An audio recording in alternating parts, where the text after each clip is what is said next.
Good morning and good day to everybody who's joining us today for this event, which is in collaboration with Google Tech. A little bit about the event. Elsa, our founder of Red Dot Foundation, is the ambassador for Google Tech this year, and we wanted to take this movement forward of how to bring more women in tech and promote them as well. So this year's theme with the event is Dare to Be, and we've had the first part of the session earlier in March, where we had a discussion, a roundtable conversation with women who are in STEM and who have been mentors in the programs that we've had. And we had a great discussion with scientists and engineers and professors and all women professors, engineers. And we wanted to understand their journey of leadership to this place where they've been, right, in the past 20 years and all the struggles that they've had. A second part of the continuation in one way would be this session that we have today, where we're inviting young women in tech, young innovators in tech, and we wanted to have a similar conversation with them to round up the loop and understand where are young women in tech taking the movement today, because definitely I don't think uh, we've had a day where we have not used internet or phone or laptop. It's kind of like a limb for us now, right? So understanding that and understanding technology is going to be a part of our life. We are really excited to hear more about all of you and all the work that you're doing, including technology in your inclusive work, your work with equality, your work with law, your work with environment movement. And I'm very happy to have everybody here. More to come in a few minutes. I'll pass it on to Elsa if you'd like to say a few words to us as well. Thank you, Vaibhavi. And I'm really pleased to be here. So like Vaibhavi said, I am an ambassador for Women Tech Makers, which is a Google program, and it's currently on. So I'd encourage all of you to join in. First of all, if you can put on your videos for just a brief moment, one is to take a picture if you're comfortable. But the second one is to really ask you this question, and I want to see a reaction, whether it's a virtual or, like a physical hand movement. So how many of you consider yourself to be a woman in tech?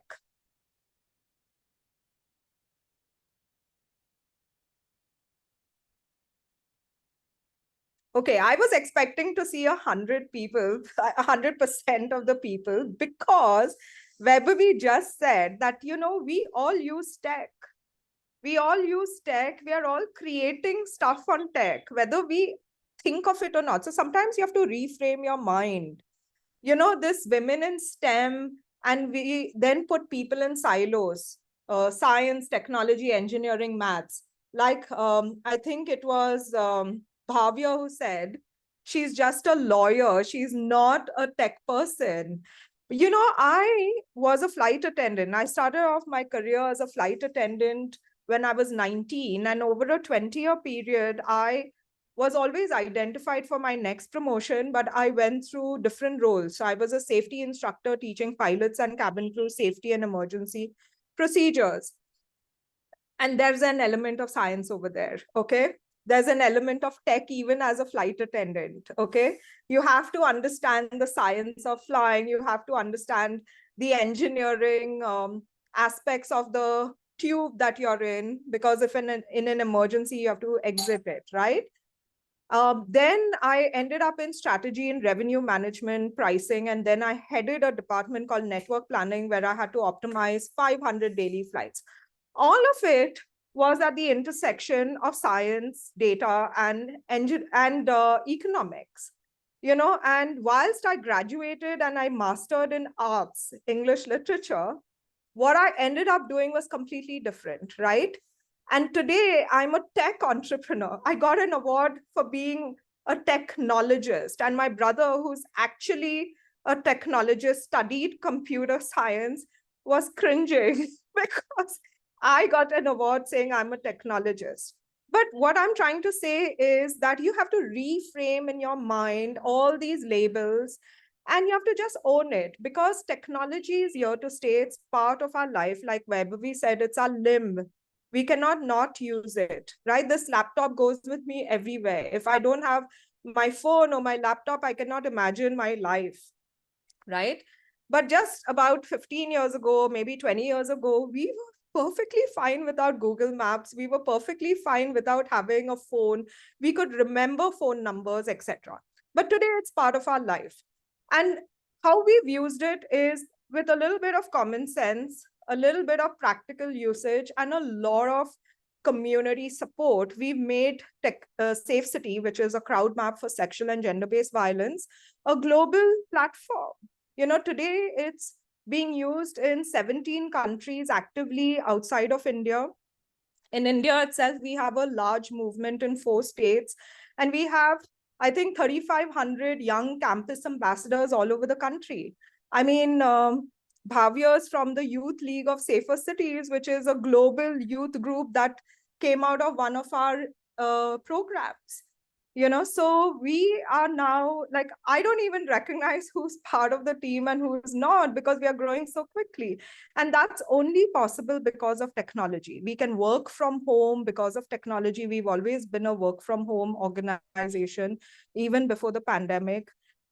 We can do a lot of our work now thanks to the pandemic. Virtual sessions are very common. And of course, the core of our work is crowd mapping sexual violence, using that data to engage. So there's a science behind that, understanding the patterns and trends, and then engaging people. Now, when we look at Kenya, our partner in Kenya, they work in slums where Google Maps don't work. There are no formal roads over there. So when we cluster data, we have to cluster it by descriptors. But technology allows us to do that. And yet it's translated on the ground by people using that information in ways that are relevant. Now, how does she collect the data? She collects the data through boxes. And when I was in New York for the Commission for the Status of Women, and we were talking about innovations and technology, somebody said even those talking boxes, even if they are physical boxes that are placed in schools for children to put little notes in, that's technology. So it's how you look at things and how you interpret things.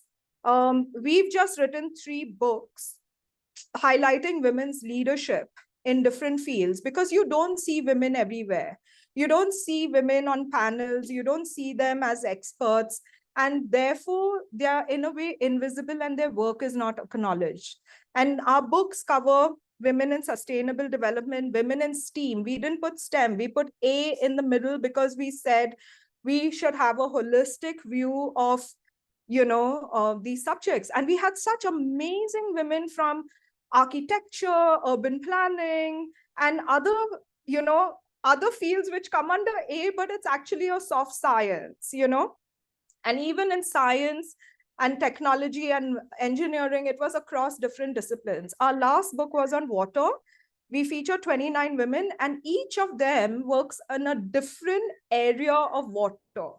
So, I think it's unfair to tell girls they should be interested in STEM without helping them understand what is it that STEM means and how can they do things that they are really interested in and not really want to tick a box because now it's fashionable to be in STEM. And that's why one of the reasons for today's workshop is to help understand, okay, what are the various other fields that people are working? And can you also reframe in your head that you are a technologist, you are in the STEM field, because there are elements of science, technology, engineering, and maths that you may use, even if you have not graduated in that field or you're not an expert in that field.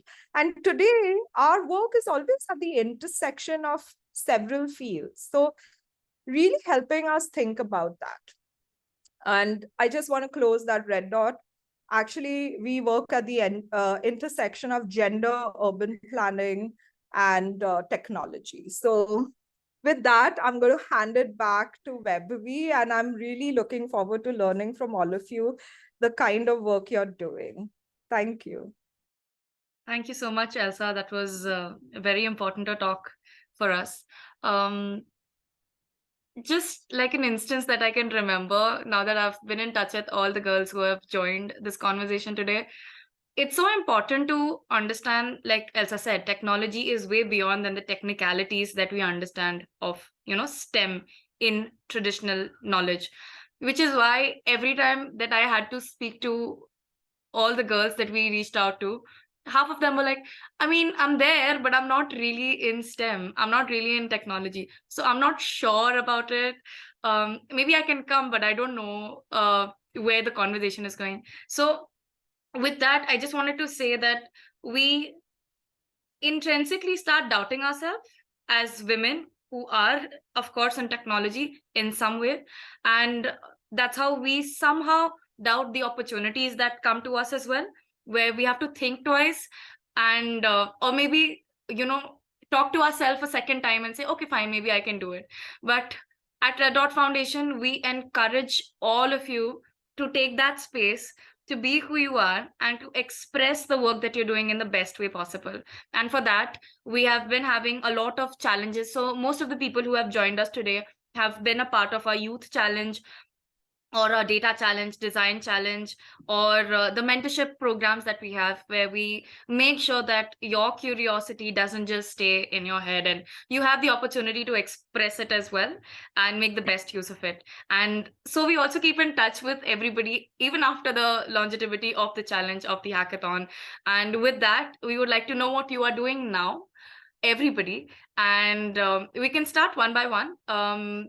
You have the dice. Please let us know what you do right now and devour in the spotlight that you very much deserve. So with that, I'd like to hand it over to Tanuja.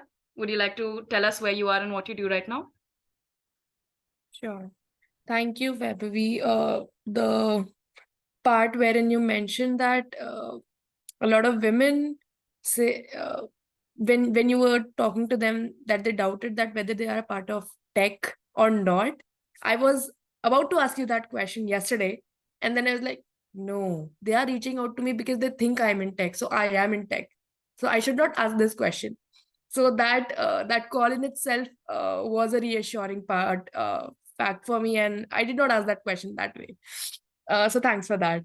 Um, Currently, I'm working as a chief of staff at a data analytics company based in Bangalore.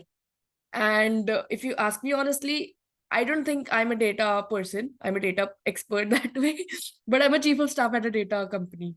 And I recently joined this company. Quick incident here. Quick something that I wanted to share was, Tanuja, are you even relevant for this job? Will you be able to do this? Because you don't know anything and they are all techies. And like, but then a constant reassurance from other people around me that I should really go for this opportunity because it has, I mean, when the opportunity in itself is presenting to me and they're not doubting me, then why should I? Right. So, yeah. Quick background on things I've been doing. I've been working academically, I'm an engineer with a master's degree in electronics and communication. So that has helped me become the person that I am today. Although I'm not in that particular field, but that background has at least helped me have that conversation openly and understand a lot of nuances of tech here and there. But if you ask me at heart, who am I? I think I'm a generalist. I can work on anything and everything that is presented upon, put in front of me. And I intend to have my own startup someday. I mean, until then, I'm learning. The idea is to do to get as much exposure as possible, be out there for other people, and learn in the process. So as a part of this goal that I have, I think the role that I'm currently doing absolutely fits with my larger goal of having my own startup, to be able to closely work with founders. So yeah, I think that's a quick thing that I'm doing as of now. Thanks. Thank you so much, Tanuja, for joining and sharing with us about the work that you do. And I've never met a data analyst man who says, I'm in data and analytics, but I don't show whether I'm in data or not. So it's generally, I've never met a man who's in STEM and says, I'm not in STEM. But it's really kind of you to let us know what your inner thoughts are. And we are obviously here to support you. That's a really good perspective to look at yourself from other people's perspective sometimes. It gives you the reassurance that you need. And we are here for that as well. And we're really looking forward to your startup. Let us know when it's up. We will be promoting it with all our hearts. Thank you so much for joining. Pratima, would you like to go next? Would you like to share where you're joining from? Hello everyone. I'm Pratima Bharia. Actually, I'm from Mumbai. So I completed my masters from SLIT Punjab, and I'm working in like expose room company. So we work for the water and air filters. So yeah, my work is related to environment and stuff. And there were ups and downs as everyone like have. So even I had for so many times. So every day I just I wake up and I always remember that uh, I don't know who else is going to believe on me, on myself, but I'm there for myself. I don't know what will happen next, but we'll see. Okay, and I just live in a moment. I just live in a moment. Like whatever will happen next, it will happen next. I don't know. I just have to respond. Whatever will happen, I'll just look into it, and yeah, and yeah, and I have came across from many challenges. In chemistry, basically there are too many men's are working, particularly because in industries like R&D, I'm talking about research and development. We have to work working hours are may vary. Like it may have some night shift, some afternoon shift. So too many women are there's always 700 males, there is 45 or 50 women are there. So yeah, I'm like, let's go and explore the field. Let's play. Yeah. So that's it from my side. Thank you so much. Thank you so much, Pratima. Thank you for sharing where you're coming from. And very well noted that, a lot of times we don't step into this field because we understand that our working hours will be different, or that but I feel like it's pretty much workable. We went recently to IIT Mandi for one of our workshops, and we were speaking to the professor. She was a lady professor, and she was telling me how difficult it was for her to consciously unlearn this and let her female students also go out for work, field work. And she realized that the more women went out, the more better work results had come in. So yeah, that's true. that's absolutely that's true. It's really a thing that we have to understand and deal with. So thank you for sharing that. We're very excited to have you here. Yeah. Pauline, would you like to go ahead and introduce yourself? Sure. So thank you for inviting me here. And so I'm Pauline. I'm now in Pune. I'm actually from France, but actually I live in Estonia and work for Dutch German company. No, German association. So actually I can start with the association. I do two things. In this association, I'm kind of project manager and also business development support for the Asian side. And we try to map transport network, informal transport network all over the world, and then try to make this Google Map application, something like that, to help the people in their mobility. And then in parallel, I do my PhD, so in Estonia, and I try to understand how digitalization through the usage of mobile applications transform the day-to-day mobility of women. So I look at Pune, and recently I got also, I started to be part of this project also, like same study, but in Congo, in Africa, in Kinshasa. So it's anyway, it was already very exciting with the Pune case, but it got more and more extended. So it's a very interesting research actually, and indeed full into this tech topic. So I consider myself as part of this team. Thank you so much for sharing that, Pauline. Definitely full on tech. I think everybody on Dias is in tech, and I know for a fact that we will go on our LinkedIn and put like a bracket in tech somewhere. We have to do that in order to reassure. But thank you for your work. I know you've been doing some great work with mobility and applications and digitalization of applications to understand mobility, and I have had a couple of conversations with you. So I'm really looking forward to the work that you're doing, and also involving inclusivity in your work and trying to look at mobility from the perspective of women. And I think you're doing a great job. And thank you for joining us again.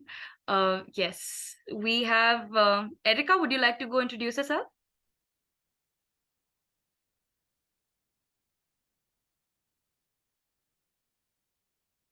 Okay, maybe Dharvi. Dharvi, would you like to introduce yourself? Hello. Hello. I'm Dhari and I'm a final year biomedical engineering student. And I feel that everybody here is an adult and has a real job.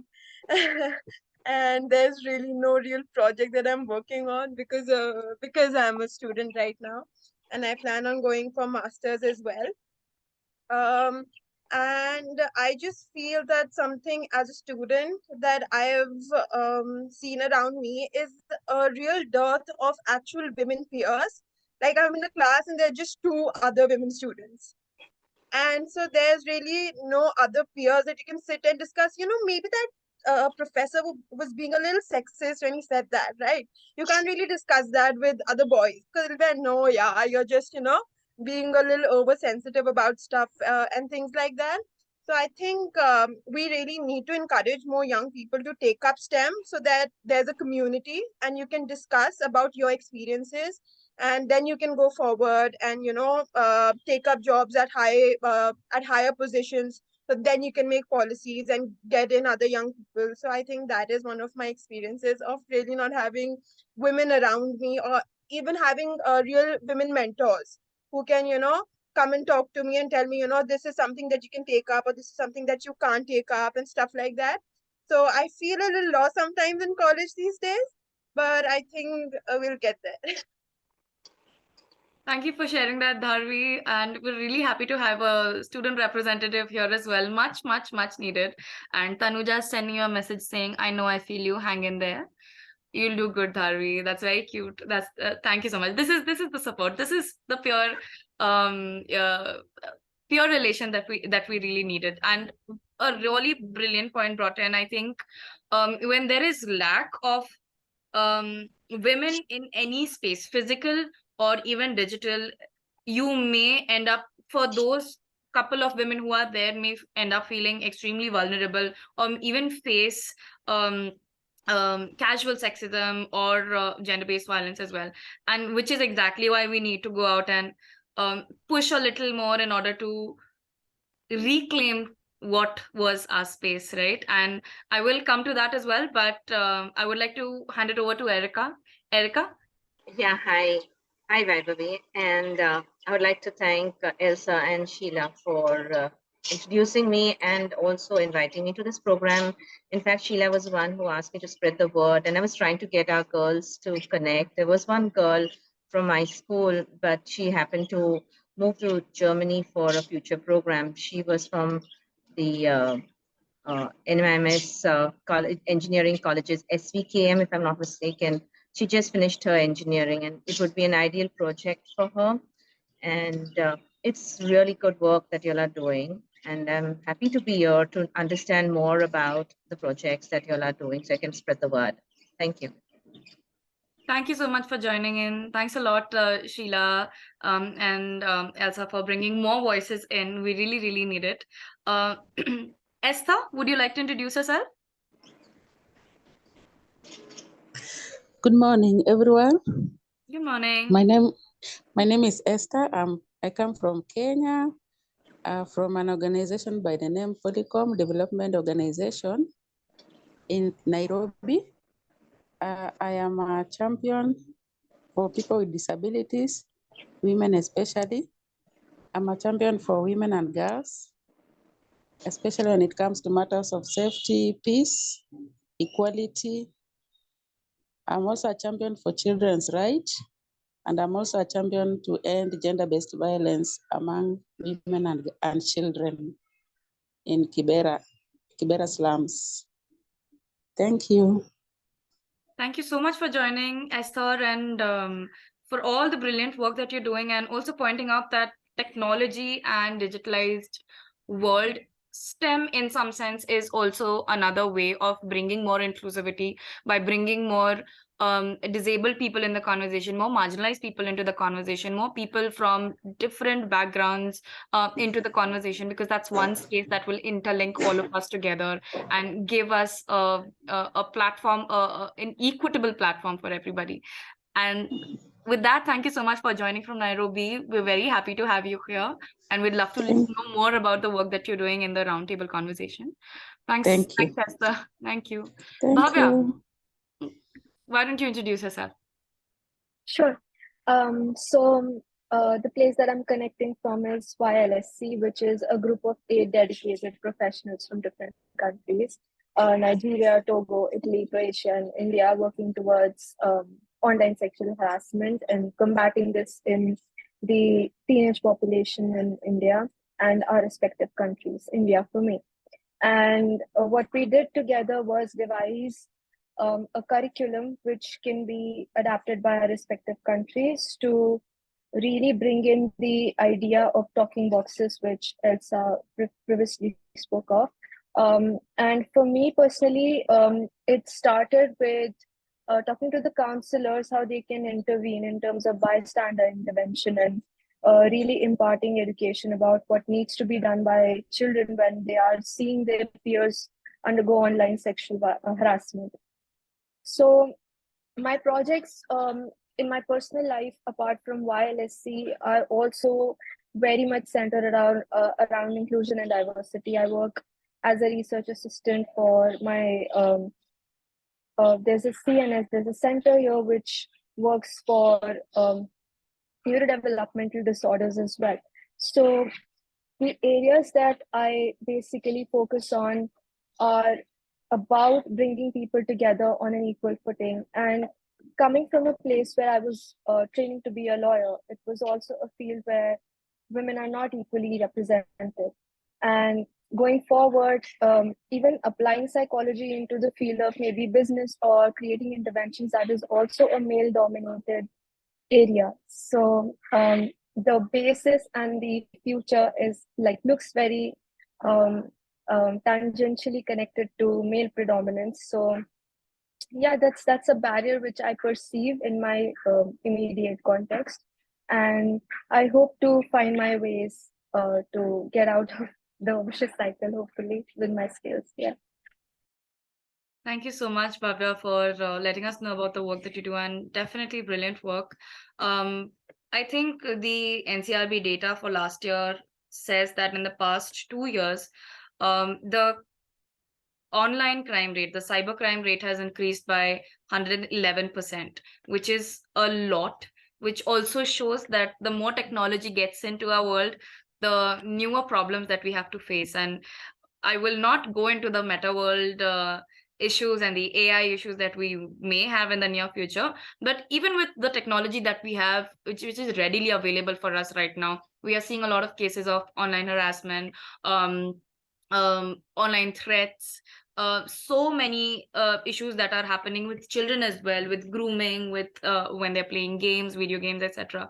And we had a recent project around the same issue, and we could identify by talking to just some students. And I would like to share this instance that we had a project of doing a workshop in Hyderabad for digital safety, understanding the rights of understanding your digital rights. And this was with students, women and girls from the age of 18 to 21. And we figured out that how online crime was translating to physical crime, which was through grooming, through talking to girls on phone or through wrong numbers. These girls were groomed to just come out of their house and now meet people around. And then there were instances of, sexual trafficking, sex-related trafficking as well. So it's very intertwined. There is no thin line between what is where anymore. So thank you so much for bringing that up, that with technology also comes problems related to the technology, but we are following up. We will catch up to that and we will try to resolve it. Maybe think that, you yeah, can put some links to our toolkits, sure, 100%. physical safety and even the metaverse. Yeah. 100%.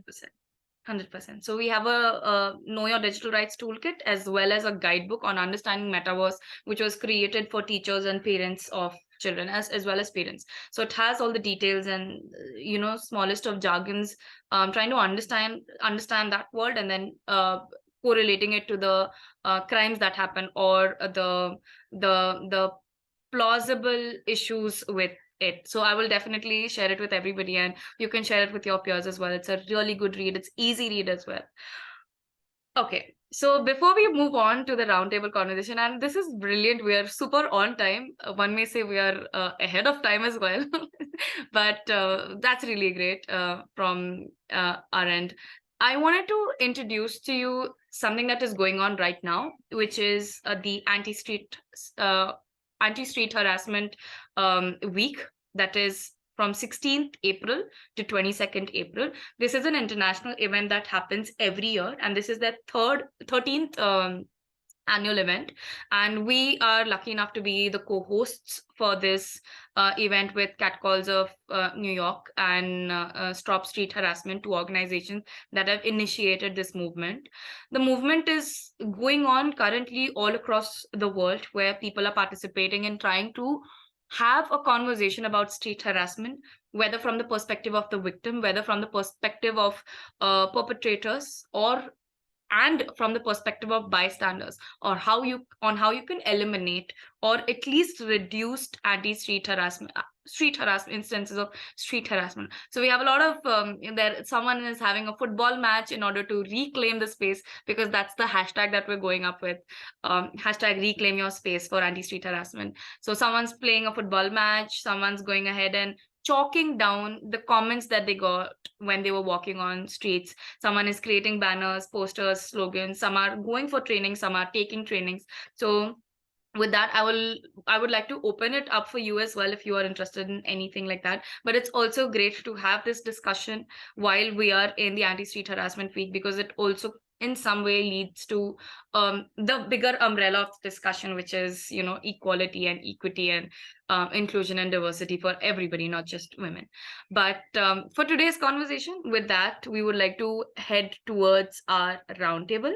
And now we would like to move towards the part of the discussion where we would like to know more about the work you do, a little more about the journey that you have, and maybe a few learnings about the things that you have picked up on through this journey of yours.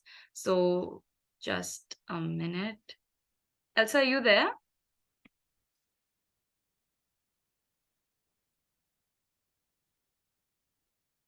Okay. In the meanwhile, I would also like to introduce to you our teammates here, my colleagues. We have Tanya, Sheila, Pragati, Sheetal, Meera, and Sonali. We're all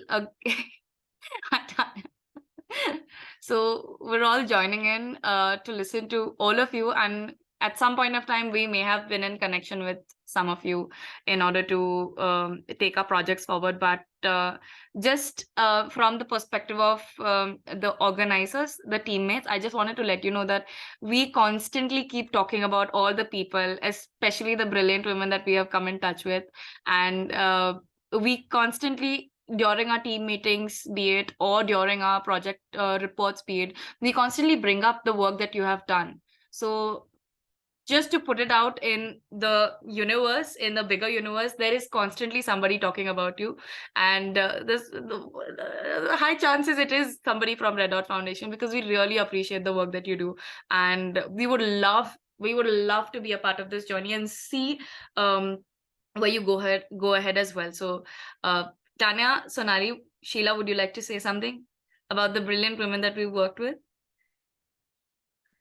Hi, everyone. I think, like Vaibhavi has said, the work you're doing is amazing. And I think tech is really important part of all our lives, whether we like it or not. And to do the work that we are doing in whatever, area, I think it's much required to reach the masses, to have a far greater outreach. So thank you for being here today, and, would love to hear your thoughts. Thanks, Tanya. Okay. I think we have another Joanne. Hi, Joanne. Hi. Hi. Would you like to introduce yourself? Okay, I'm Joanne. I have been a writer, and my journey has come full circle over the last 3 decades. I believe in technology. It has enabled us a lot. I mean, it's so much easier to do so much more in a day, and also multitask on important personal things as well. The other important thing which I think technology does is bridge the gap internationally. I mean, you can participate and be active on platforms that otherwise, you have very little access to. So yes, with particular respect to the red dot, gender sensitizing and other works, we call it activism or call it whatever label you choose to. I feel technology has a reach way beyond, be it social media, be it, organizations to reach and touch lives and impact people. That's true. Thank you so much, Joanne. And I'm very excited to read all about what you've written. I mean, to have a writer in the meeting as well is a great thing to have. But you've brought up a very important point, which is true that with technology, we get the outreach that we're looking for, right? I am here in Pune, but I can connect to somebody, say Esthers in Nairobi, and that's literally the beauty of technology. So thank you for bringing that in. It opens up doors for us, for women who have constraints in a specific area that they're working on. Also, it gives us an opportunity to learn so much more, to get involved in so much more. So thank you for bringing that in. We're really happy to have you here as well. Thank you very much. Just to let you know that the session is being recorded because you joined a little later. I think I used another link and I re-entered. All right. All right. I've been part of it from start. And, all right. Yes. Thank you for bringing this amazing work to each one of us, because there is so much more out there. Thanks, Joanne. Thank you so much. I have a feeling that, I can see Elsa is a little busy, but we can maybe start the round table and she can join in. I don't think that's a problem at all. So the first question, the starter, the thing that will open up the discussion, I think it's very, very important. Why STEM? Why did you feel like you wanted to pursue a career which has something related to STEM, which has solutions, innovations related to technology? And how did you get started? So we'd like to know the initial part of your journey. I'll just keep I'll yield the floor to everybody. So whoever wants to go ahead and answer can go ahead and answer. No pressure. Pardon the question, please. Yeah, Esther, I'm trying to ask, why did you start working in technology or on solutions based on technology? How did you get started? What inspired you to, get into this career path? Okay. First of all, Esther, you want to go? Esther. You can go first. Okay, Esther, maybe you can go first and then we can go to Pauline. Okay, thank you. First of all, in Kenya, most of the perpetrators are youth, especially, and most of our youth are always on social media, that is Facebook, Instagram, Twitter, doing their stuff. So we are using this technology to reach out unto them, because they are on phone almost 24 hours. So when they get the message, women championing for their fellow women or for girls or children in the community, of course, they will read the message and get to understand that whatever they are doing is wrong. So they change. So we've been using especially the Twitter to converse around issues to converse issues around sexual harassment. We post a question, and everyone is invited to feel free and at least answer or talk about the issue that has been posted. For example, if you ask, why do you think there is a lot of sexual harassment in our communities, especially in the informal settlement? So even this youth will answer. They will say maybe it is drug abuse, or it is because they are idle, or because girls are exposing themselves to this youth. So we'll try to converse around it, and together we get an answer. So at the end of the day, we'll have mentored around a big number of youth to stop sexual harassment in the community or in the city. Thank you so much. Thank you, Esther. Thank you for bringing that point up. And definitely, if you want to get into activism and you realize that your target audience is youth, which uses a lot of internet, makes perfect sense to bring technology into the solution that you're bringing up with your awareness campaigns as well. Elsa, we've started our roundtable conversation. We were just starting up with our first question on what inspired our young innovators to seek for solutions in tech, and how did they get started. So that was Esther's story. We're going to Pauline, and I'll hand it over to you. So how I started in tech, actually, I eventually chose, I did my master's degree in developing, was in geography, and I was looking at how countries get developed, especially in the global south. So that was my purpose. And then I chose to study about smart cities in India. And once I reached India, I couldn't find an internship. So then I got a bit annoyed. So then anyway, I just decided to go in India anyway. So I went in India, traveled all around, and then I set up in Pune because someone told me that Pune was the best city to study smart cities. And there I somehow, in a small event, I met the people working in the company TomTom, which is in Aga Khan Palace, not far. Yeah, and so I started to have an internship there, and then they hired me in TomTom Berlin as a project manager. And then I started to work with lots of developers, and I couldn't understand anything at the very beginning of what they were doing. And slowly by slowly, I learned how work software architecture, how they, I even participated in some hackathons. Indeed, I was a project manager. So it's pretty difficult to step in a place where there are only developers talking technical stuff. But then somehow I managed to lead 2 projects over the 3 years I was working in TomTom with developers, and I even learned how an app can get how the mockups work and how everything get developed.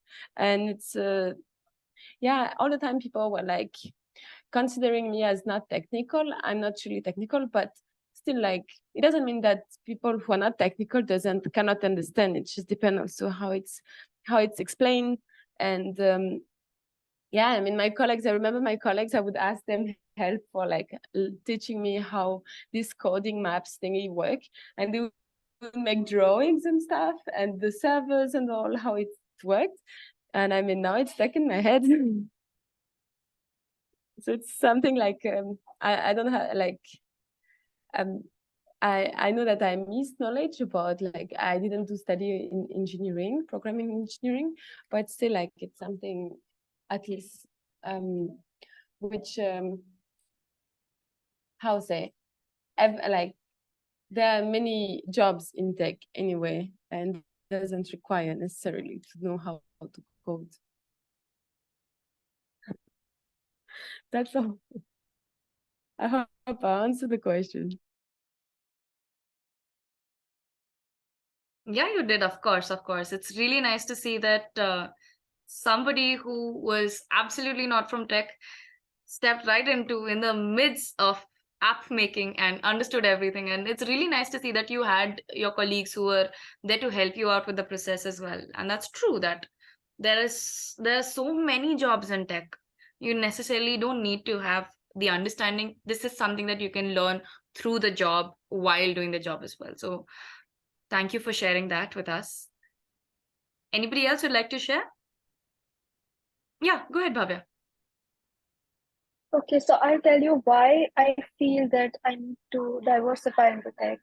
It's because in my field, like in psychology, the main predominant idea which I perceived to be a common theme was that the internet is bad, video games are bad, and they are destructive to the minds of young children and adults' livelihood of having adaptive, you could say, coping strategies in life, that they use it as things to get away from their stresses in their life. So, over the course of time, I realized that game based learning is being used to deliver a lot of interventions in social skills, soft skills, even enhance the problem solving, the decision making, even the emotional regulation of not only children, even teens, even adults. So, using the things that we have in our context to the best of the use is something which I found really inspirational, because when it comes to interventions, we use what we have. We don't really aspire at the ideal situation. So I feel that the pervasiveness and the persistence of tech in everyday life is so far reaching that it's not something we need to combat, but rather use in a useful way so that we can pave a way which helps us. So these stimuli which are of interest, they should be used as a medium because they are liked. They work with people. They are something which are used a lot. They are liked. They would appeal to the masses. They would more likely use it that way. So the learning styles should be catered to, I believe. And if something is of such a far reaching range, then why not just use it?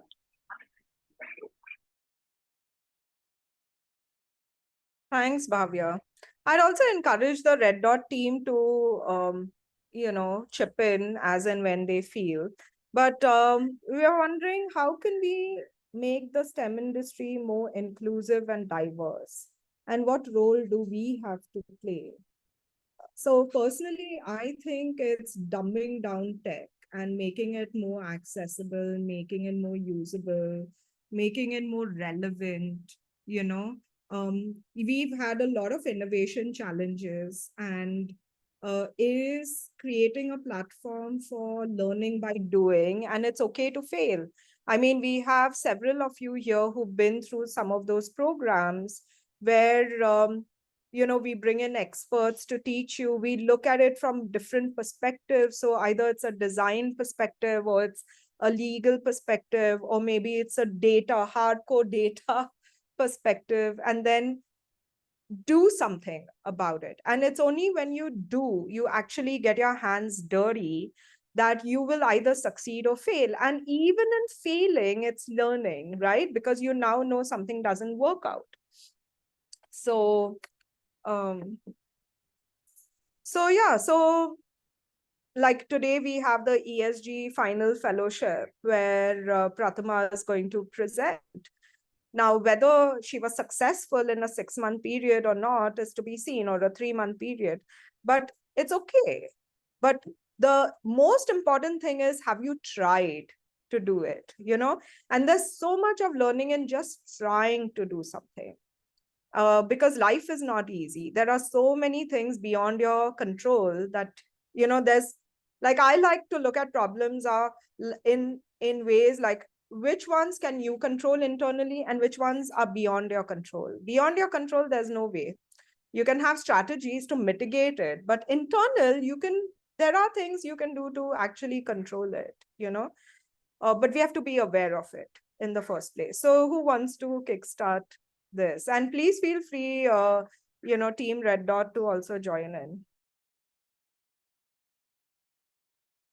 I think I like to repeat my previous point and say that we need to have women in position of power, so that they can make policies that are not sexist. Because recently I was advised by someone to remove my picture of my resume, because there are companies who do not hire you just based on the fact that you're a woman. So, people who help in CV building and resume building, they often advise women to not have the picture, because they might be rejected just of the fact that they are a woman, especially in tech, because there is this weird norm and weird belief that men are more good at coding than women. You know how when we were young, we were told that, you know, boys are more good at math than women are. So these are just weird beliefs and illogical beliefs that still persist, and nobody says them out loud, but they are very, very common. And like just like the mere fact that a man with the same qualification might get the job whilst having his picture on the resume, and I might not, so I'll have to remove my picture off my resume. So I think if we'll have more women in position of powers, especially in the major tech companies, I think then it'll be something that'll be more inclusive and more diverse in that way. I made a mental note that we should target recruitment firms, because now we have over 100 women showcased in 3 of our books. We're going to do a 4th one, which is 75 women in chemistry with the Royal Society of Chemists. And I think we have so many of these stories now where we can prove that women are excelling in all the fields and there shouldn't be any bias. So thank you for bringing that up, Dhari. We'll definitely put it on our to-do list. Anyone else? I'll take up. Dharvi, I'm not sure if I was just typing this, but I thought I'll say it out loud. I'm not sure if this is going to help, but the current company that I'm working at, wherein I work as a chief of staff, I joined this in February, and I made multiple formats for my CV. One was without picture, with picture, one pager, multiple pager, and I was like, what is it that matches with my vibe? And I chose the CV that was with my own picture. And the job that I have, I got it because of that.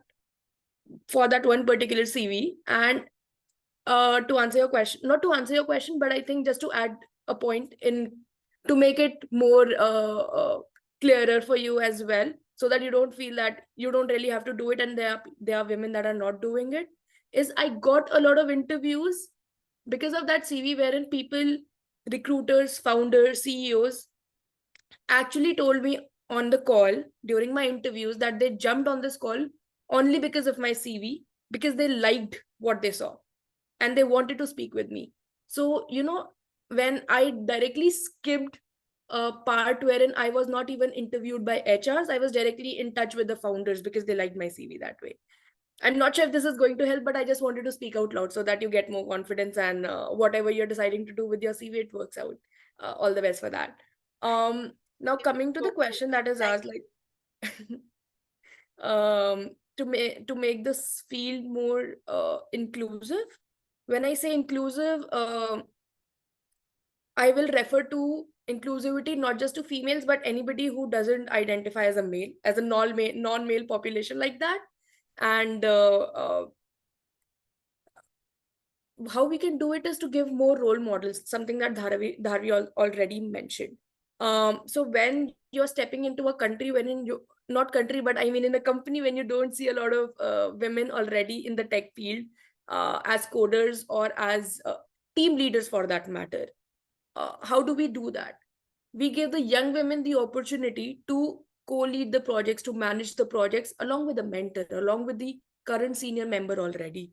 This is something that I've been seeing, and in whatever capacity that I have, I try to push the agenda for more women to be in the leading positions. It is as simple as that. If there are no women out there, just give them that table, extend the table. There's no need to take the pie from somebody else to give it to a woman or to a non-male person for that matter. It is something we can make the pie larger for everyone, and we can make sure that it is in small instances like these wherein people feel more empowered to be able to take up the space. Something just a very practical and a very small example here is, in a lot of job openings that I see, right, they write, he should be able to do this, he should know this, he should have this qualification. Just even the language of the job description or that opening for that matter pushes us into a space wherein we don't even picture ourselves doing that role. and it was just a language. So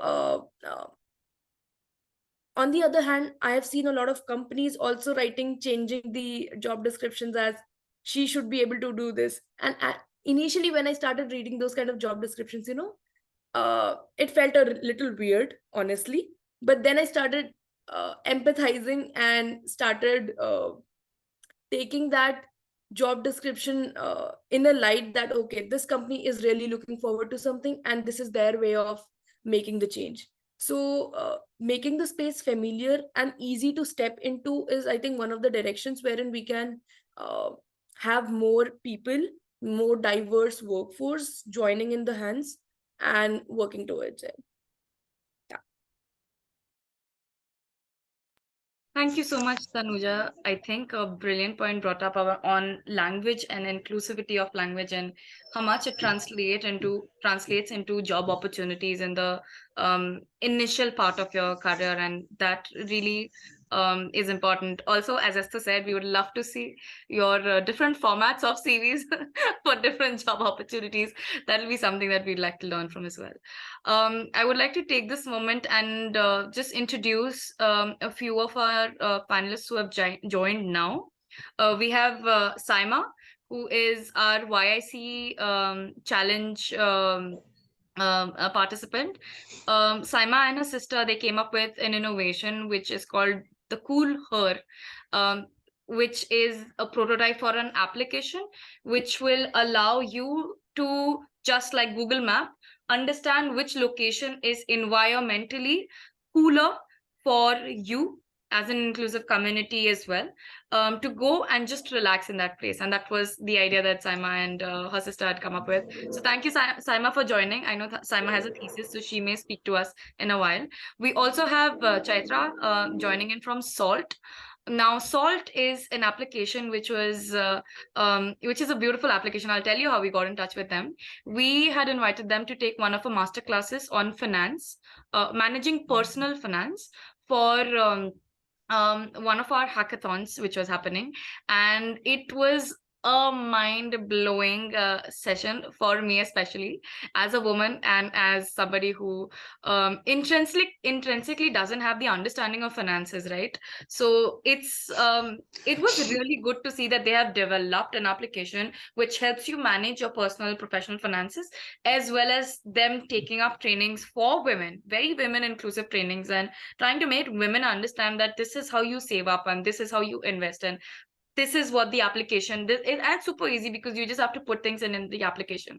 So I'm really happy, Chaitra, for you have joined our conversation right now. Just to give you a little overview, we were just speaking about how important is it in order to bring inclusivity in the STEM field, in technologies, innovations that involve technology as well. So with that, I also think Himanshi.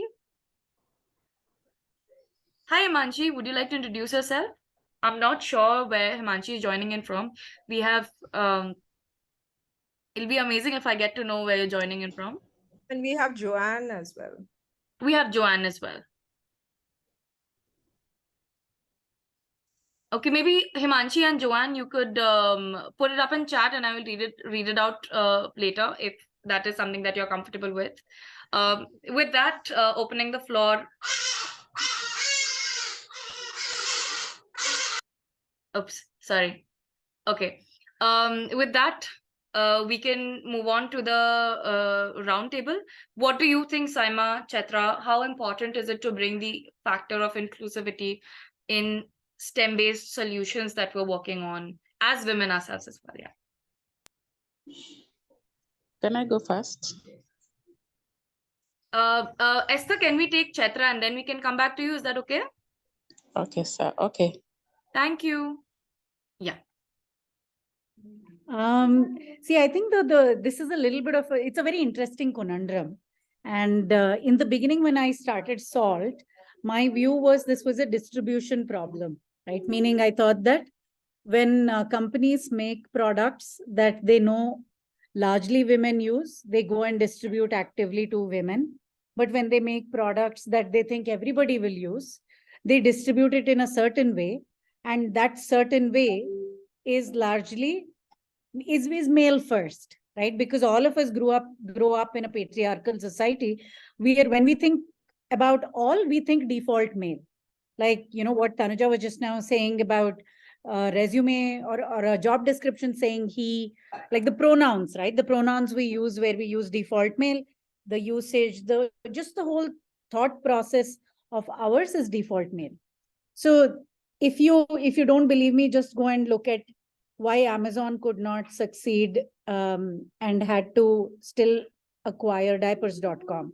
Why could Flipkart not succeed in capturing the fashion space and they still had to acquire Myntra despite having spent $2 billion trying to crack fashion? They ended up spending $1 billion to finally acquire a Myntra, right? Why did Nykaa become so successful despite all those products being available on various e-commerce sites? Why did Amazon again in the US acquire a Zappos? And why couldn't they crack shoes?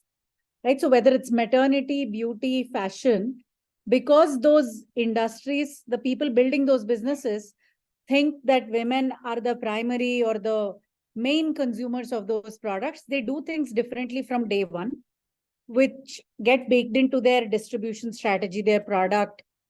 And it's always the devil is in those little details. They make customer service, like what are the things that stand out? They have slightly better design. They have definitely better customer service. They have much more logical and sensible return policies, right? And why is that? Because women are a more discerning customer. Like they will not go and buy, their bar is higher, right? Because women control the wallets, they have choice, their bar is higher. So when companies think that they largely have to cater to them, day one say they do things differently. Like Instagram, influencer marketing, right? Not just Instagram, influencer marketing, content marketing, all of that you see companies that cater to women use that more than companies that think that they cater to all.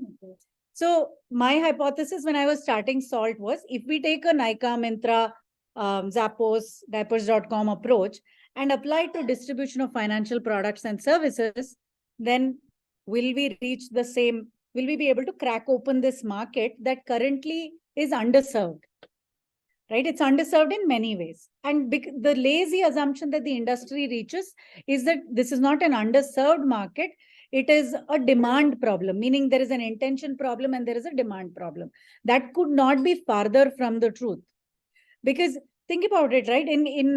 When Uber was coming to Bangalore, Bombay, I think those of you from Bombay are used to Bombay being a taxi, black cab market for a very long time, especially South Bombay. But Bangalore mein, until Ola started in Bangalore, right? Uber started in Bangalore. Airport taxi was the only place where people used to use cars, normal middle class people. To go anywhere in the city, it was either auto, self-transport or bus. And this was literally till 2014, 13, 14, I'm talking about. But so at that time, if somebody had come to India and a McKinsey had studied what is the size of the taxi market in India, or especially in Bangalore, they would have narrowed it down to the airport taxi market. Right? Why? Because people are not using it in other cases. But when you innovate on the product and on the distribution and you innovate on the price point, right? Where you make it affordable, you make it clean, you make that two-way survey rating system possible, you make it safer by doing all those little things, suddenly you create a market. So our thesis when we are creating Salt, and we supported this thesis by talking to a lot of women like yourself, Vaibhavi, and I think somebody wrote also in the chat section. I think it's Tanuja, right? Tanuja, I think you wrote this. So we spoke to a lot of people like you, and we realized that intention is not the problem, demand is not the problem. It is the service delivery, the distribution, and the deliberate, what I call as industrialization of finance has made finance to be perceived as harder and more complicated, more rocket science than it is. There are actually finance, day-to-day money management, unless you want to be an options trader, right? Your bread and butter needs in finance are super straightforward, super intuitive, and there are literally very few things that you have to do on a monthly basis, which will create a sufficient corpus, like basically to ensure that you don't retire poor. You retire with enough money to be able to go on those holidays, support your kids. Our parents did that with pension schemes. We have much more higher growth options available to us. Of course, we'll be able to do it. So the entire thesis of Salt started with that, we need to intentionally distribute to this customer. But in the process, there was a very interesting thing that I discovered while building Salt as a product. I discovered that the product that I was building, you open Salt. Nowhere will you or anybody who opens Salt know that this is any angle of distributing to women. Just like you open a Myntra, you don't think that, oh, this is fashion website for women. Right? Nika, like that women angle doesn't come in over there. Same thing happens with Salt. And somebody asked me this question. I think investors especially, they find it very hard because they're looking for something very different in the product. And our whole point was that financial industry has followed the method of pink it and shrink it to cater to women. But pink it and shrink it doesn't work. Like women don't want to be reduced to a color. They don't want to be reduced to like a product or simplicity or easy. Like these are words that they don't want to associate with, right? They want the right products. They're time poor customers. So in the process of building Salt, when we realized that the product that we've actually built is super gender neutral compared to, let's say, an Amazon or a Flipkart or whatever else, right? Like the journey for an Amazon or a Flipkart, they start with 90 to 95% men, which is the same that is happening in fintech in India.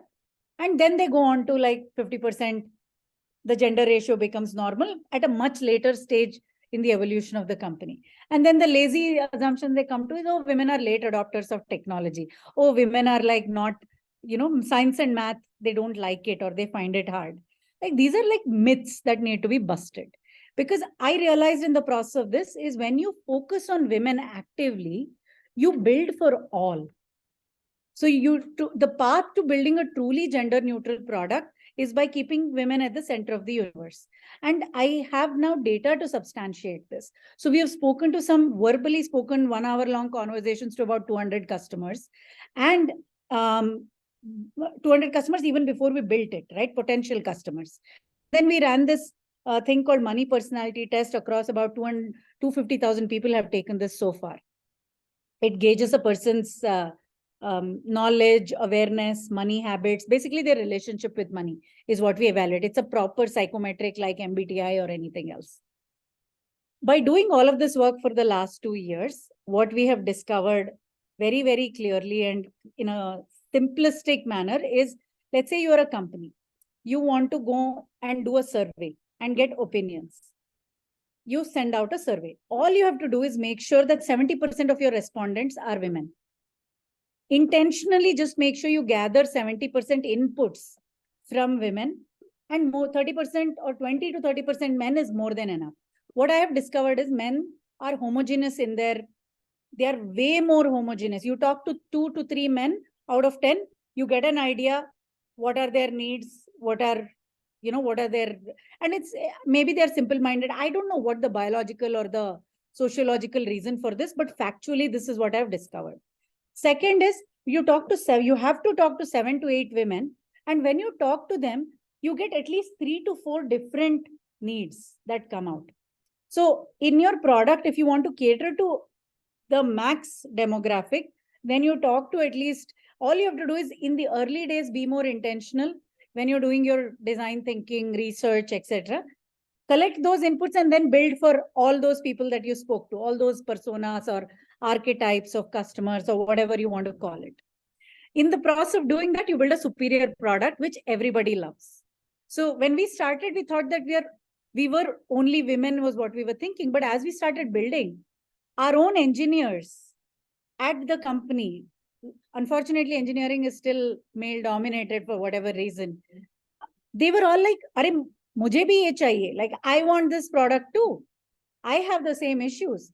And that's when we realized that actually we built a gender neutral product. And true to that, today, 60% of my customers are women and 40% are men.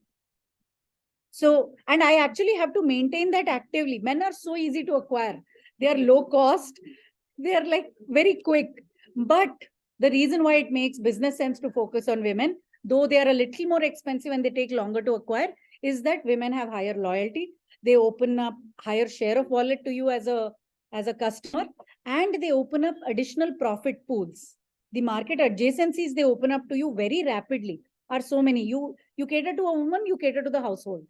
So we've had so many instances where a woman starts with, like, the journey that we are seeing with women is they will test out, they have to build trust first. Start with 5,000 rupees. Next month, invest 50,000, then 2 lakhs. And then that's when we realize, oh, this is an HNI customer. And then we make a call. She invites us home and she asks her husband to open up his 2 crore ka portfolio to us. And now her husband becomes our customer. Right? So that is the journey we are seeing. And I think that is the opportunity that when you don't keep women at the center of your universe, that you as a business miss out from the beginning.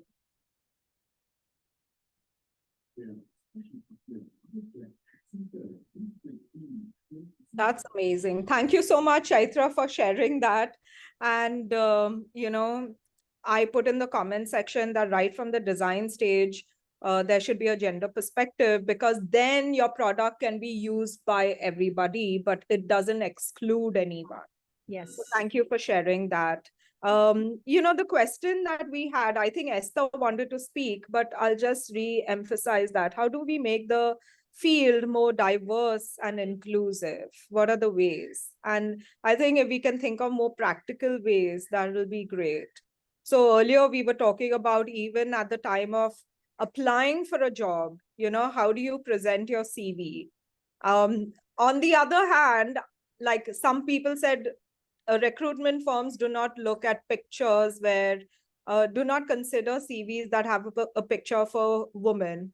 But on the other hand, when I do my brand building and building thought leadership, I always say you must have a profile picture, because nobody wants to talk to eggheads, But I think you can counter that by putting in more content on your socials about STEM, so that people know that you're an expert. So I think you should simultaneously build your thought and brand leadership, because no matter if you're a student or even if you are a young professional, you have an opinion and you can start putting it out there, and then align yourself with the company you want to work with. Somebody who is threatened by you, that's not the company that you want to work with, right? Because it's going to create a toxic environment for yourself. But Esther, would you like to go next? Is she still around, or she's left? I can't see her. Okay.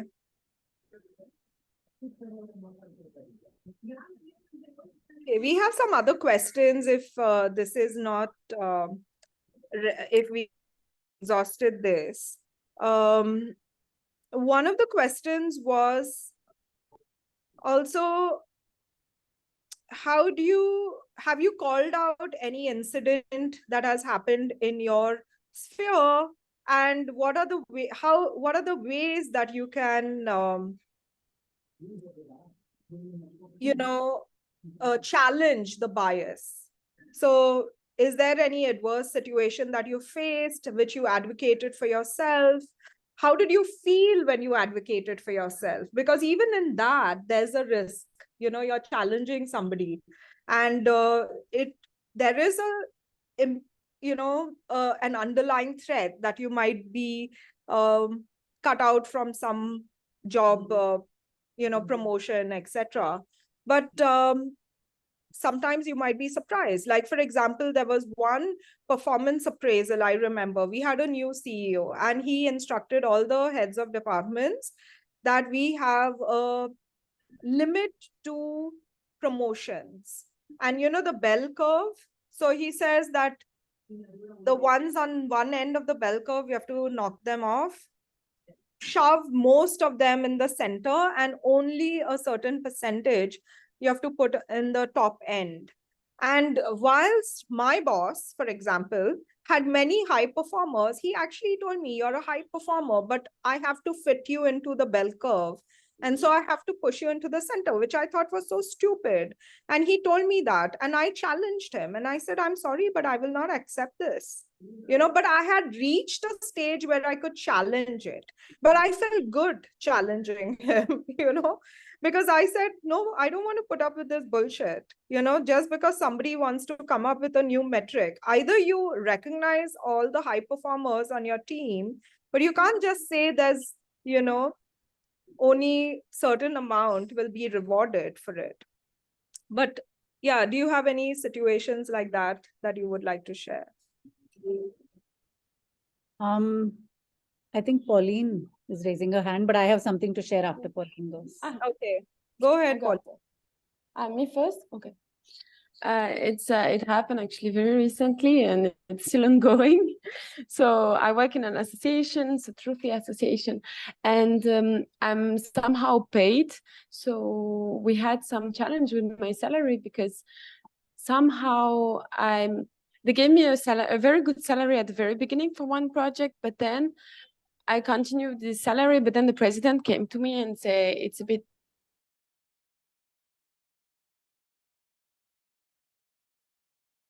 and it's I was before volunteer. I didn't expect to be paid for this work, but so anyway, I found out like we agreed on one salary, it's correct for both, but then I wanted to include taxes and stuff, and then but it was always like, yeah, it's a bit too much what you are asking. And then I thought, but you know, like I can work for H&M, or I did those kind of jobs in France, and I was earning this amount of money. What is the point then? I prefer to be a volunteer, work when I want, and not to be paid, but then I choose what I do. And then it was like, okay. And then I figured out that the problem was actually not the salary.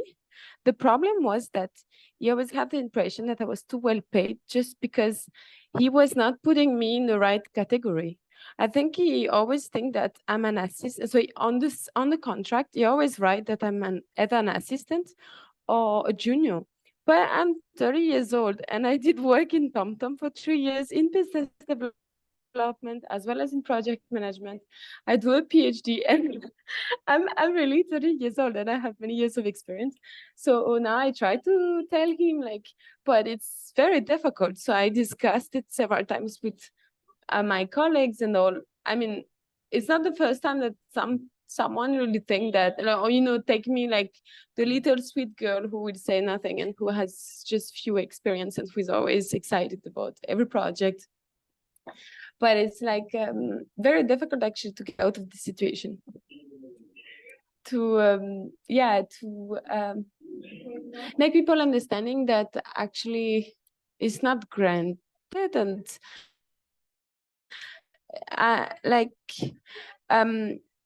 yeah, I mean, there is this idea often that women, or at least women who are very nice or try to be helpful and stuff like that, that they are very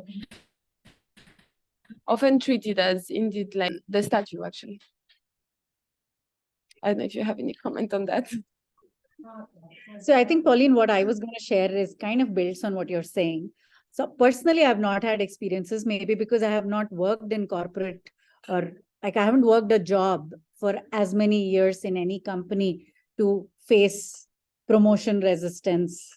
Because I became an entrepreneur in 2014, and for the last 9 years, I have been on the other side, right, where I've been like promoting people and stuff. But there I have noticed one very clear pattern difference. If women are at, I shouldn't say women, men. I think the main point that I've noticed is that there is people that I think who are really good at what they do generally have a very high EQ and IQ combination. And there are both men and women in that category. But those types of people, what I have noticed is they deliver 2 to 3 people's worth of work. And then you have people, sometimes both men and women, in this category of low self-awareness, right? People who have low self-awareness of themselves and therefore a higher sense of entitlement. Both men and women, they always seem to think that they're doing 3 times more than they actually are. So, and ironically, the people who I think are in that, you know, you're doing 3 people, you're doing the job of 3 human beings, they are very reluctant to ask for more. I have noticed that they are more shy of asking for more. Or even when they do ask, if you push back on them because of whatever constraints, whether it is bell curve or budgets, if you're a startup or whatever may be the reasons, then they don't push back again, right? So that the whole negotiation there ends up being of a different nature. The demanding people, the crying baby gets the milk, happens for people who are actually in that more entitled, low self-awareness bracket. And as a leader, I think it's every manager's responsibility to make sure that they don't allow it to happen. And I learned this the hard way. In my first startup, I did make the mistake of giving the crying baby more milk. And then within 1-2 years, I was able to see the difference, right, in terms of output and how it affected the company. So now when I'm doing things at Salt, we do our level best to find ways and means to offset for those, I guess, behavioral, psychological biases or habits, or, just those tendencies on both sides, right? The demanding person needs to be made more self-aware. If they are not already self-aware, then I have created these mechanisms of one-on-one feedback, of 360-degree feedback, and regular retros. Like there are at least 3 to 4 rituals we have built into the company at a very early stage to increase each individual's self-awareness, not only within their function, but cross-functionally. Similarly, on the other side, as leaders, I think that's the primary thing we need to do, put in processes that allow for information to flow, because the default assumption can be that everybody wants to do well.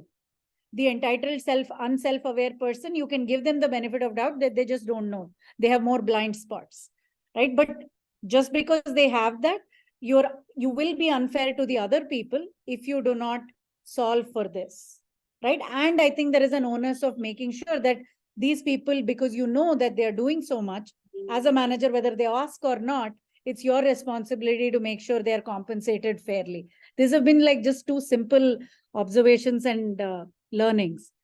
Companies I've noticed don't do this because it is hard work. It takes a lot of intentional work to run a feedback program that truly works. People don't like to give each other critical feedback. You have to, it's a lot of emotionally draining work to set up and effectively run these types of processes within companies. But it can start with any team. What I have learned is I don't have to run it for the entire company. I just have to get one team, run it for that team, and automatically it will propagate to the rest of the company, because that's the nature of good things. They spread through word of mouth and effectiveness.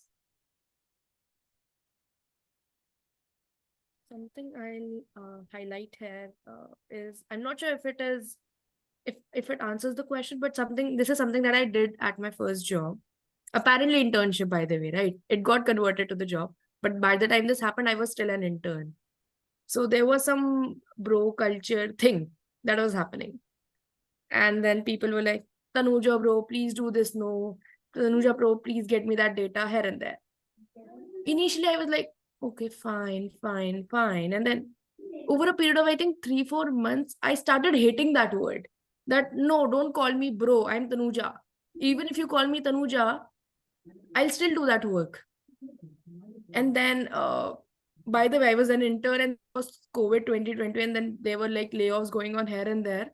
Still not converted full time, but then it started bothering me to an extent that I reached out to my manager that, hey, this bothers me and I don't want anybody to call me bro. But then he was like, you can't control what other people call you at large like that. You can control it within your team.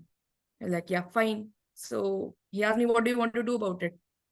I said, I want to speak to everybody about it. That don't call me bro. So he's like, I'll give you a spot, 10-minute spot in the town hall. And then you say this to everyone. I was like, oh, okay, I'm an intern. Can I do that? He's like, okay, fine. And that's how it started. What happened is I gave a presentation in the town hall, and it was all the co-founders, CEOs, senior managers up there. And I pulled out the data that the number of instances we have put bro in the Slack, number of instances of sis in the Slack channel, number of instances of folks, people, team. I put out the data and I was like, why do we have so many bros in the chat? So I tried making my point at that time, and I was like, oh, am I going to be thrown out in the next 1 week or no. So that happened. And after that, I also put a Slack bot in the channel. Anybody, whosoever is typing bro, right, on the Slack, it comes up. Hey, do you want to use a gender neutral term? Hey folks, hey, hi buddy, yo, what's up? These kind of work that I started putting in the Slack, and it worked. And even now, when I've led that company, it's been 2 years now, I still get messages from my people there that my names comes up once in a while here and there, wherein people are that Slack bot comes up and somebody refers to each other as bro. So I think that was one thing that I did back in 2020, and it's still there. And hopefully the culture has reduced. That was that. Apart from that, one more thing that I did as well for that time period was um, um, giving space to people who don't speak that openly. I mean, I've realized that I am able to speak in a team, but then there are people who don't. And at that, because of that, their point of views, their views go missing when we are discussing a project. So initially, as an intern or as a young professional, I did not understand the importance for this. But then when I was asked to lead some projects independently, I was like, why am I not getting enough inputs? This is not sufficient data. And then I realized that I'm not getting inputs from a certain set of people, and a lot of them were females. It was not an intentional research, but it happened. And then I realized that they're not speaking in team meetings. That's the pattern that I observed. So what did I do there?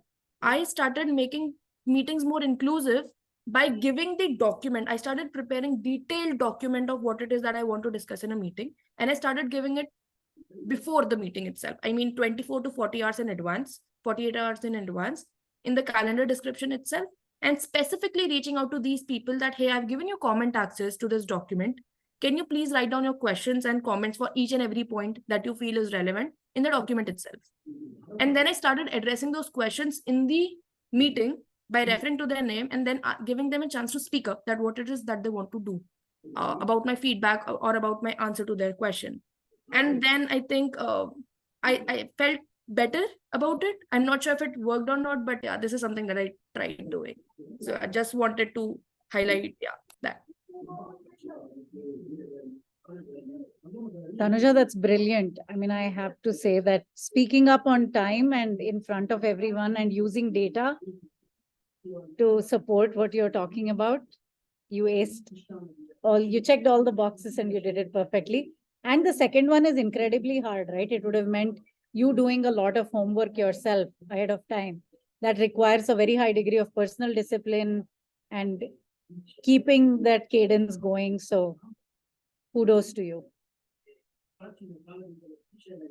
I also liked how Tanuja made it in the conversation about inclusion also too inclusive, so that nobody feels threatened by having this conversation. Nobody feels like it is a danger to engage in this conversation. And I think that approach is very, very, very important. So thank you for sharing that, Tanuja. Thank you for sharing your story, Pauline and Chaitra as well. Very, very inspirational. I would like to open the floor for our other speakers as well. If you'd like to share your stories where you had to and had to put your foot down one final time. I think something that I've experienced is the comfort that some professors have with casual sexist remarks. So something I like to share. This happened very recently and was so ridiculous. I was laughing out of anger. And this professor was discussing how the entire class needs to work harder. You won't get jobs, and yada yada yada.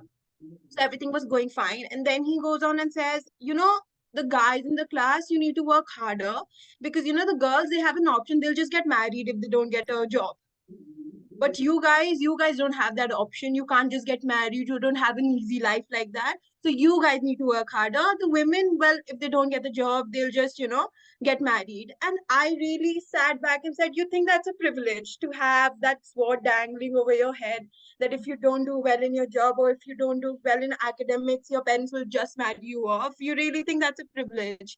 And I was really, really so angry about it. And I had to really, speak up about it in a very careful manner because that's the professor and he has like marks. that he'll give me and grades in his hands. So I really just, try to bring it up in a very joking manner, like, that's not a privilege. And he also, made a very, weird joke about it. Yeah, I know it's not a privilege for you. And then he moved forward with the class. So like just the comfort that some people have with just, the sexist remarks, and they think it's okay because they think, life for women is so easy because you just get married, and have good life. So just the comfort, it really irks me. Thank you for sharing that, Dharvi. I think that was very brave of you to put it down, knowing very well that this may have repercussions on your grades, but the idea that you confronted or even rejected that idea softly in front of that person is enough for them to know that not everybody in the room resonates with the idea that I have. So maybe I should keep my personal biases aside, and that is enough because that's a classroom at the end of the day.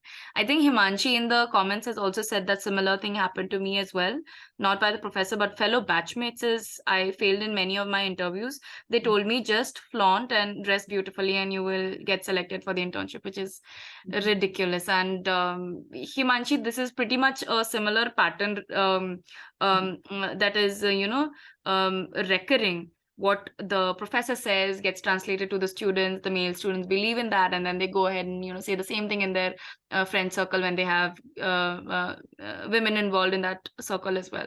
So I'm really sorry about the fact that some of your batchmates had to say that. I hope you reach the epitome of your success, and you can still wear a dress or not, whatever it is, irrespective. But then you can flaunt it in front of them with your success and your CV. And Tanuja will help you out with the CV, of course. So don't worry with that. We have your back here. Good luck with that. I think this is a great segue to our final question, and we'll go around the room. What steps have you taken to prioritize your own well-being and avoid burnout? And also, how do you manage stress and other challenges that come from being a leader in your own field? And now we've established that we are leaders wherever we are in our journey. Yeah, there's no end to leadership.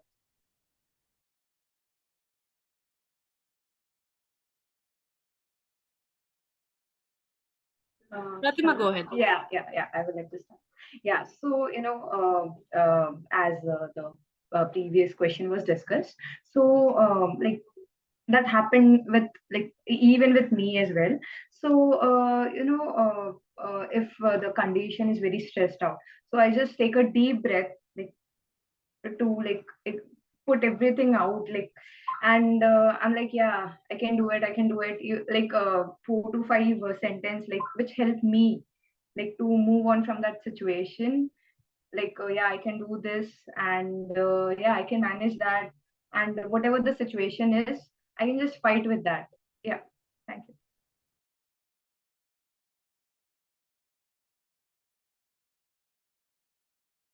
Thank you, Pratima. Anybody else? How do you cope up with the emotional, mental stress that does come with being in an industry so competitive? I can speak a little bit from this thing. It is, I divided, I think I learned things the hard way. When I started my first company, Simple, when I co-founded it, it was my first time in any managerial capacity. Because until then, I used to work in the US, and in America, you don't have people, like these structures are very flat. And therefore, you have to rise really to the top before you will have any meaningful number of people reporting into you. So I had luckily never had to manage any human beings until then. So the first time it was happening at Simple. So all my managerial leadership, people, mistakes, learnings, improvements, including my own personal development, I think I can attribute to that phase, right? So the first 2 years, I was literally just busy building, busy figuring out, busy just feeling good about myself as an entrepreneur or whatever it was, right? But I was inside my head largely and inside the confines of the office. I think somewhere between year 2 and 3, the realization sunk in. I don't know how or why, maybe it was an automatic process, but I felt like I needed to come up for air. And from then onwards, I think when you in your head get to that point where you have that serious intention, I have found that in my life, the universe suddenly starts giving you breadcrumbs that you can start following.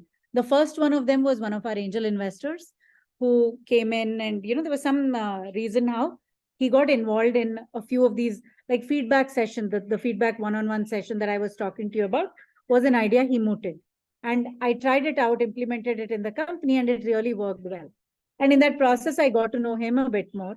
So I asked him to be my mentor. And he was a very demanding mentor, right?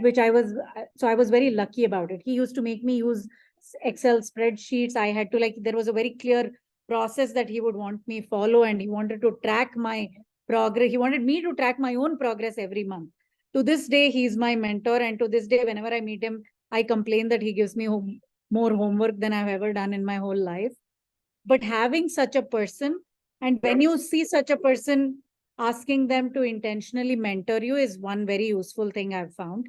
It helps me combat stress. It helps me because stress largely comes from not being sure about things, not knowing, clarity, murkiness, that causes stress. And so certain internal and external mechanisms. So in external, having a mentor. Second is I created a peer group of like a safe space with a peer group of fellow entrepreneurs in similar stages. We follow the EO forum format, which basically meets once every month for 4 hours on a fixed day. And we have we follow a certain structure for that conversation. There is a very specific purpose. Confidentiality is enforced. No judgment is enforced. So you have to orchestrate actively the rules and the constitution for such a group. It can't be just, it's not the same as going out and hanging out with friends. The same people, if I hang out with as friends, will give me probably 1/5 of the value that I get when we make it more intentional in this manner, right? So that's something, a peer group of people who you could share with and learn from, shared experiences. Then the third thing is actively meeting newer and newer people, basically doing anything that gets you out of your comfort zone. Meaning, if I was a socialite, for me, I'm a introvert who, I guess, I don't know what, there is a word for it. Basically, I know that I'm an introvert, but people think I'm an extrovert because when I talk freely and aram se, right? But my safe space or my default, this thing is me, my computer, my work. So therefore, for me to get out of that comfort zone, so I started creating a couple of out of comfort zone rituals. One of them involved meeting people regularly, at least once every month or twice every month. I will go and actively reach out to somebody that I don't know, but I want to build a relationship with. Some of those meetings end up being awkward. Some of those meetings end up leading to friendships that last very long. Right. So, and I've done that consciously for the last 4 years. And that is another thing that's worked well because it gives me new perspectives. I realize when I'm sharing my problems that I'm not alone. Again, it's a de-stressor in that sense. So these are all external related things. Internally, there are 2 things I follow. One is I've been practicing Vipassana. Again, thanks to that demanding mentor of mine who put me onto that track. Vipassana has been fantastic. It is probably one of the most pivotal things that that has happened to me in my life. And a lot of people go for Vipassana, but doing it correctly can be transformational for you. That is one. And the second thing is yoga, which is something I practice personally, again, on a daily basis. And the third one, which is something that I felt that should give me joy, it is Bharatanatyam. I went back and started something in the art and creativity space, right? It could be anything. It could be making paper planes. It doesn't matter. But I realized that having those 3 types of things, something that's purely, I don't know what meditation, Vipassana falls into that category, something that's physical and something that's more right brain, I guess. Thanks for sharing that, Chaitra. It was a very holistic understanding of how taking care of your mental health can come from different stages and different groups of people, internally, externally, professionally, and also through Vipassana, and also enjoying your own space as well. Thank And you by so the much. way, one point I want to add there is whenever I talk to people about this, the first response I get, which is what I used to give, is I don't have time, I have a lot of work. Right? How can you carve out 2 hours, 1 hour for Vipassana, 1 hour for yoga, and some hours for dance or whatever in a week? And my answer to them through my personal experience has been that when you invest in this, when you specifically intentionally carve out time for this, you have to think about it as work. It is stuff that you're doing to enhance your productivity, your effectiveness in whatever job that you may be doing, whether you're a student and studying or you're the CEO of a Fortune 100 company, it doesn't matter. But this is nothing but work. So it is not extracurricular in that sense. It is very much in the curricular space, and you will see that you will be 10x more productive. You will have 10x more clarity of thought. And when you see things clearly, there's no question of stress. It doesn't mean that stress will be eliminated, because there will be, as you grow, there will be newer and newer murky areas that will keep coming into your mind, into your life, right? Basically, you will face newer and better problems. So it's not that it's going to go away, but you are better equipped. You're a sharper tool. You're a Messi as opposed to like somebody who plays football only in gully, the whatever school football player or something. So I think that's a very important point to note. Yeah. Treat it as your work hours. Then you feel guilty about it. Put it on your calendar and it must happen. Yes. Yeah. Thank you for sharing that, Chaitra. Tanuja, would you like to share too? Yeah. Can I go first? Oh, yes. 1 second. Esther will take. Okay, Esther will take you because you were waiting for a while and we were looking for you, but I think you got dropped off the meeting. Go ahead, Esther, Yeah. and then Tanuja. I'm sorry I dropped off, and it was very hard to come back. I've been trying. I don't know what was the problem, but eventually I came back. Thank you. For us in Kenya, when COVID-19 came, it was so hard to hold meetings because of social distancing. So women had to learn about technology through the hardest way. Remember, in Africa, most of the women age 40s, 35 and above, most of them did not go to school because of cultural practices where girls were not valued.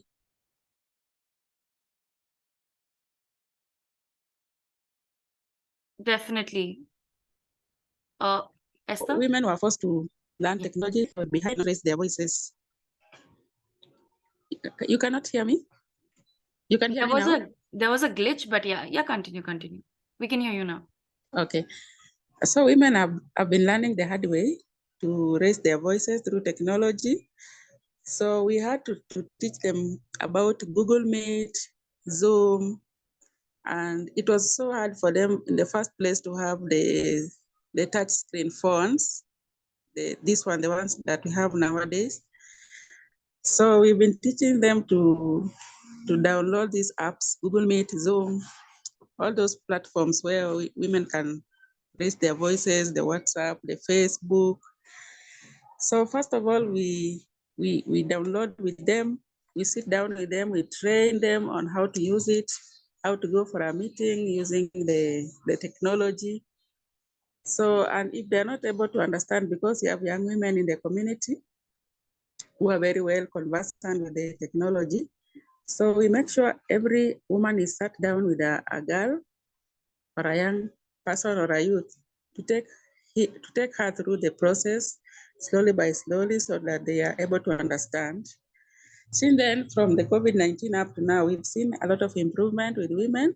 They're able to converse, they're able to use the platforms to raise their voices on issues that are affecting them as women in the community. So there is a big number which has improved. They understand about the meeting, the online meetings, and we've been teaching them to go to Google to search for information, not just sitting there and waiting for someone to do it for them. So they're able to read through the Google and understand a lot of information on anything that is affecting the community. And another thing that we've been using, we use these UN documents with women. They're able to understand, they're able to read the information from the UN documents, the agencies and every every book that is online and it has some information that is supporting women welfare. Yes, thank you so much. Thank you for sharing that, Esther. I think you've brought in a very brilliant point of trying to reduce stress of being intimidated by technology by introducing this buddy system. And that's so nice that every woman who's above 80 years, above 50 years old, who's trying to 45, 50 years old, trying to understand the application is guided by a younger person. And that's how younger crowd also understands the technological challenges for older people. And as well as there's like a community co-learning space created. So that's quite brilliant an idea. Thank you for sharing, Esther, and good luck with the brilliant work that you're doing. Over to you, Tanuja. Hello, I'm audible, right? Yeah. So I'm not sure if this is going to help, but again, I'm trying to give tactical responses to questions so that people, if they want to adopt, can do it immediately. I started with a weekly gratitude journal thing last year. I did it on Instagram first, and then I invited like a lot of people who want to do it with me, and I put calendar reminders on their calendars for Saturday and Sunday that please write one thing that worked for you, that you felt happy about in this particular week. It worked well for me for the last year, and right now I'm doing it daily. Even at times I forget, but then I drop a voice note to myself on a WhatsApp group. Hey, today I ate my rajma chawal in Bangalore and it was great. That's it. As simple as that. I felt happy about it. It's something that made me smile. Um, this thing helped because it gave me a recollection of my entire week, my entire last year, the happy moments about it. At work, outside work, you can choose to do whatever works for you. Something that I've developed, I think, over the last 2 years is the immunity to not feel threatened or scared about the external conditions that are happening. I mean, all the layoffs that were happening. And as a COVID professional, I refer to myself as a COVID professional, by the way, because I started working during COVID, was that I mean, layoff is temporary. That means that depicts the current situation or the current condition of the company and not me as a person. So developing that immunity that I know my thing, I can work and I can find my space was a big reassurance in the times when it was all hazy. By the way, I left my previous job in December. I was jobless for 2 months. I mean, January and February this year. And that was my own choice. My parents I've been working as a person since 2015. I worked as a freelancer for startups in India, US, Canada. So as a professional, I've been working for almost 7.5 years now. But that 2 month break wherein I'm not earning as a person, someone who has earned for last 7 years, was a different experience. And then realizing that it is my choice to decide what is it that I want to do in my professional career, and not take the pressure externally, right? There are a lot of people who are like putting pressure on me that, hey, Tanuja, you want to get that job. It's not paying up to what you're asking for, but then you'll get a job. And I'm like, no, I don't want it. I'll pick what it is that I want to do, and I'll make that decision for myself. So standing strong on what is it that you want to do and not letting other factors come in play. I mean, it's very easy when I'm saying it, but then it takes time for somebody to reach there, and people might be in their own journey to reach at that level. But then I think once you're here, it helps me. It has helped me personally to thrive in doing things that I'm doing and making my decisions. Another point is, back when I was in college and I was striving hard. By the way, my rule was to earn my own college fee. I did not want to depend on my parents for my for my fee. I've studied in a private engineering college. That's about 2 lakh a year. I was like, why is somebody paying an 18-year-old girl 2 lakh a year, right? But then over the time, I realized that, oh, I'm doing that work for them. And right now, when I think of it, I was like, they were paying me peanuts. I should have gotten more, but then, yeah, the time ended. But then I was a very workaholic person at that time. And I did not attend a lot of parties with friends, did not go out on a lot of trips that people generally do in college. And I missed out on a lot of that fun because I was working, right? 9 to 5 is college, and 5 to 9 I'm working odd hours. But then I've realized the importance of having those moments in the life. And right now I'm not trying to be a workaholic. and trying to enjoy these moments with my friends, because that makes me laugh, even if I'm just cooking together with them or just playing with cats here and there. So all of this is like my side of my social circle that keeps me pumped up for the work week that is coming up. Another thing that I do at work is setting boundaries. So as a chief of staff, my role is not defined. It's a generalist role. People reach out to me for right, left and center for random things, for HR operations, for making sure that meetings are happening in time, offsite, or anything. But then setting boundaries, that what it is that is worthy of your time and what it is that is important for your job, and stating that right away has helped me navigate my work and not get diverged into these minor inconveniences of work life on a regular basis. So saying that we need this to happen, I can send a calendar invite, but to ensure that this meeting is happening, I'm not going to log into Zoom to start the meeting. Somebody else can take up the responsibility and do that. Don't depend on me for this, because that's not my job. So being vocal about what it is that is a part of your job and not, and stating it clearly to other friends, other colleagues, without sounding rude. I mean, without sounding rude is something that I'm saying because people might take it in different direction. Again, that's extra pressure that comes with the role that I am in, because I cannot talk to people in random ways. They're looking up to me because I'm next to founder on this one. So setting boundaries in a amicable tone. I don't hesitate in asking questions. So if I don't understand so initially I did not understand TMI. What does TMI mean? What does FYI mean? What does TLDR means? And I was openly asking it in Slack channel, what does this mean? And when I started realizing that, okay, this is what this means, I started creating Slack bot responses again. Whenever somebody mentions TLDR, it's coming up with a full form for new joinees to come in. So the not being afraid to ask questions has helped me navigate situations and difficult conversations that might have happened because of the misunderstanding. So that's that. Other Thank you thing so that I much also try to for do is sharing, Tanuja. I'm so sorry to stop you.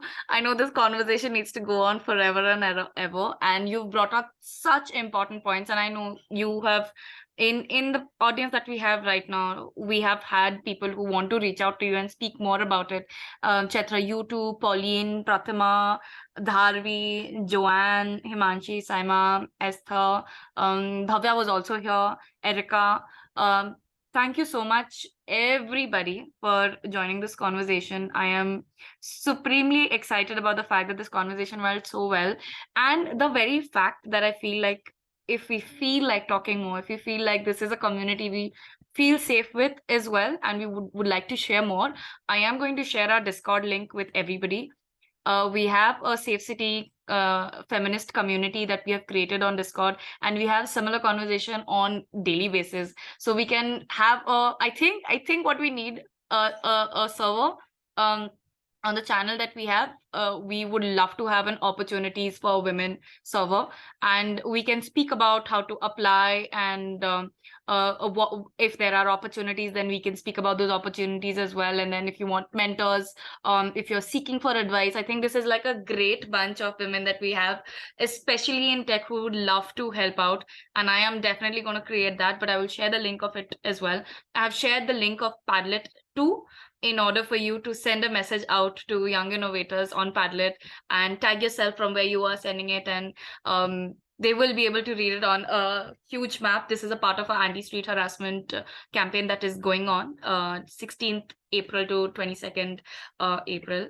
And I know there's so much we need to speak about, but 1 o'clock was sharp timing, and I know I promised Chaitra that 1 o'clock the session ends. I know all of you are supremely busy professionals, and it was great that you could take your time and come here and speak to us. Thank you so much on behalf of Red Dot Foundation. Thank you so much on behalf of Google Tech. We've had a brilliant second session. Like I said, first session was with mentors, and this session is with innovators. And I am thank you, Taruja. See, this is what I'm talking about. She's put down the chat points on in the chat box, and very thankful for that as well, Tanuja. Very inclusive. Thank you everybody for joining. I would yield my floor to Elsa. Elsa, do you have any closing notes? So I'm in the rickshaw. I have to run for some other meeting, but thank you so much. I've learned a lot. And if you want to have a space like this, once a month, once a quarter, we are happy to facilitate that. I do believe there is particular benefit in sharing each other's stories, and then we learn from each other's strategies to challenge the bias at the workplace. So thank you, and give us feedback, write to us. You have our emails, and let us know how we can support you further. Thank you once again, and thank you, Weberby, for doing a great job. Thank you everyone for joining. I will stop the recording now, and then we can chat after this as well if you love to. Thank you everybody for joining. Thank you so much. And we love and appreciate and are very, very grateful for all the work that you do. This is going down in my journal today, Tanuja. Noted. Noted.